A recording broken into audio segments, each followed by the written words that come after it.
couldn't give up acting, because when it's good and when I'm on set, the high is so high that the dreadful lows are so worth it that I just couldn't give up. And even though, you know, I'd have peanut butter and jelly sandwiches 3 times a day, or I'd save up and count out all my coins and have a slice of pizza and nibble it really slowly and walk to my auditions because I couldn't even afford the subway.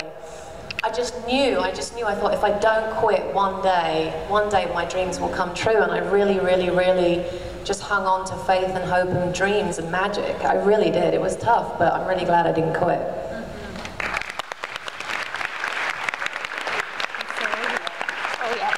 I think most actors will tell you that, exactly what Rebecca said, that it's very rare that an actor gets to go through their career without having that dark period where you doubt yourself, you wonder whether you'll ever get another job. Was that job you just did the last? I've been very fortunate that I never had to take an alternative job because I started as a child, but I certainly had 6, 7 months or 8 months or something where I didn't work, and you start thinking, how do I make a living when I'm really useless at pretty much everything other than doing this? And in a weird way, that lack of choice, that I don't have a safety net, I don't have a secondary thing to go to, is what spurs you on. It's not because, I mean, we do it because we love it, but in my case, I really am good for nothing else. So it makes you go back to the script, do an extra hour of work or an extra 2 hours of work because you think, I've got to get this job because I've got to pay the rent or I've got to eat or whatever. And that no choice is what sometimes spurs you on to fight a little harder or push a little stronger to get that role. So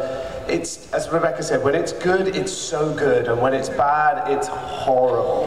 So sitting up here in front of all of you fine people and being able to talk about a hit TV show is one of the highlights, and I'm sure all of us feel the same way, that we really feel very blessed to be doing this. So there you go.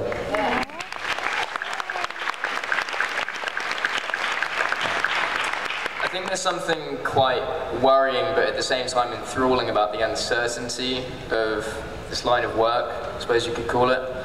I mean, I started when I was like 9, 10 years old, so I was quite young, and I was obviously still in school. I just got out of school, finally. And so I always sort of had something else going on. It wasn't life or death for me. I suppose it is now, but anyway, there was a point when I was about 14, 15, and I was actually telling Sean this just the other day. I had about 5 different jobs that were really promising. They were callback jobs, and I was really hoping to get at least one of them. And then all in the same day, every single one of them was turned down for me. And at that point, I was in the middle of my school year, and I was like, you know what? This isn't worth it. Let's just stop. There's no point in going on. This is a lot of hard work, and I'm not getting anything back from it. And I was really down for a while. And then a couple of weeks later, I went into another audition, and Pirates of the Caribbean came up, which was amazing, and that sort of reignited my... Dude, I had the same thing, honestly. I had the exact same thing. There was a Three's Company TV movie that I needed. Like, I needed this gig. I'll do anything to be on this TV movie. And they wanted me, and then they brought in another actor, and it was between me and him, and they gave it to him. That was a Monday, and I was crushed. I needed that gig in Vancouver so bad. And I went home, and as I got home and opened the thing, there was the fax. It's the old days of faxing. I was for Pirates. So the exact same thing. One thing about us in this business, because we've all have these stories, it takes the courage to actually not have another job that gives us the ability. I learned this from Adam Baldwin, because I think he's here, but he told me this story years ago, and he probably doesn't remember it. But that because he was relying on getting the acting job, it gave him an edge because he needed it to pay the rent. He did put that extra hour in, he did do it, and it spurs you to make it happen for yourself. So we all have it in common. Every actor, if you're feeling this, and I sense that you might be an actor, right? We all have it in common. Every time you're woe is me, it's woe is us as artists. Yep. You're not alone. That's right. Every no brings you closer to a yes. Yeah. Every rejection that happens brings you closer to the moment where you're going to get the gig and it's going to be yours. I was crushed I wasn't in Pirates 4. I needed that job. That was only a couple years ago. That was a big payday, Sean, for your information. Because of Robbie K. Do you guys have welfare here? Do you know what welfare is? Yeah, I was on my way to the welfare office, and I had to stop in because I had no money. I had been working as an actor for 10 years and waitressing in between, and I didn't have a job in a long time, and I was out of money. I couldn't pay my rent. I went for lunch with my friends, and everyone else was eating. I ordered coffee, and they said, "What's going on?" And I burst into tears and said, "I need a job, I need a job, I need money." And someone said, "Look, I'm going to take you to the welfare office. Just let them pay your rent, and then you can, you know, we'll figure out next month." And I was so embarrassed to go because I was raised, you know, earn your living, earn your living. So I had to run into my house and grab my ID to go to the welfare office. And when I ran in, there was a message blinking on my answering machine, which back in the day of answering machine, and it was my agent.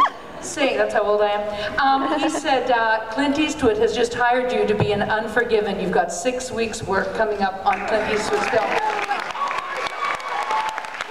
still have to go and get welfare because I wasn't going to work for 3 weeks. So I went there and they go, should we sign you up for a monthly? And I go, no, I'll be good. You know, when I first got to Hollywood, when I first started, in whatever in the 80s, when I signed up for the union, they said that, I was told this story by an old timer. He goes, always collect your unemployment.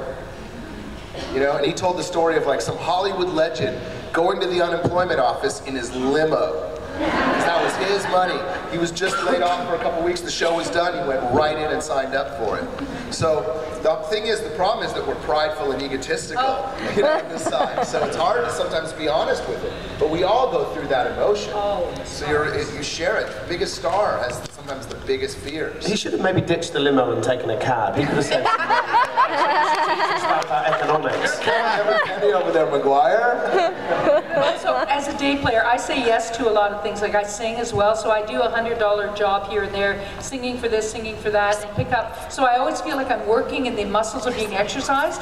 So when I have an audition, I go in and I feel like I'm alive. You know, if I sit at home and wait for the phone to ring, it doesn't ring.